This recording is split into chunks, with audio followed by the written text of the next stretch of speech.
سفر 32 ساعته من از فرودگاه ملبورن شروع شد که همینطور که ببینید عکس از شیراز هم داشت و کلی ذوق کردم. این بهترین پرواز و کوتاه‌ترین پرواز و مسیره. 1 ساعت و نیم تا فرودگاه سیدنی با پرواز ویرجین استرالیا که پرواز داخلی استرالیاست و خیلی پرواز معمولیه. بخوام مقایسه کنم شبیه اکانومی ترکیشه. بعد از 2 ساعت و نیم توقف توی فرودگاه سیدنی و اینکه از قسمت دامستیک باید میرفتم قسمت اینترنشنال با اتوبوس و منظور اینه که یک زمانی حدود 2 ساعت نیاز دارید که خودتونو از قسمت دامستیک برسونید به اینترنشنال، پرواز رو پیدا کنید و از اینجور کارها به نظرم کمتر از 2 ساعت و نیم توقف در سیدنی کمه. یکم هم نیاز داره که زبانتون خوب باشه و خودتون مسیر رو پیدا کنید. در غیر این صورت پیشنهاد میکنم که ویلچر سفارش بدید.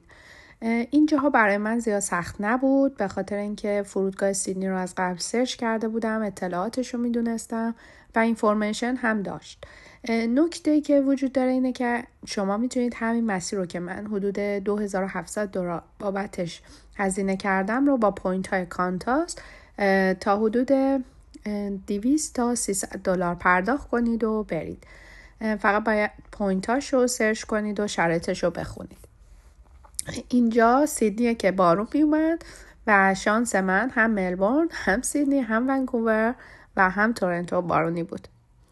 بالاخره بعد از 2 ساعت و نیم سوار پرواز به ونکوور شدم. توجه داشته باشین این توقف ونکوور اصولا از اول داخل تیکت نشون داده نمیشه و بعد آپدیت میشه به خاطر اینکه سوختگیریه و همه پروازها نیاز دارن که توی ونکوور توقف داشته باشن. پروازش واقعا طولانیه. من 4 تا فیلم نگاه کردم، کلی کارامو انجام دادم و باز خوابیدم چند ساعت و وقت اضافه داشتم. غذای ویرجین هم خوب نبود، همینطور غذای ایر کانادا هم باز خوب نبود. بر همین اگر غذا براتون مهمه حتما یه چیز کوچیکی مثل آجیل همراهتون داشته باشید. صبحونش پنکیک و تخم مرغ میتونستید انتخاب کنید و بالاخره بعد از یه عالمه زمان حدود 14 ساعت به ونکوور رسیدم.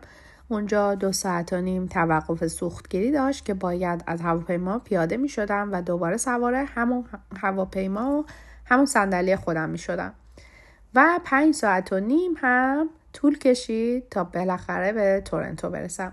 اینجا واقعا همه خسته بودن و پیش به سوی یه قهوه خوب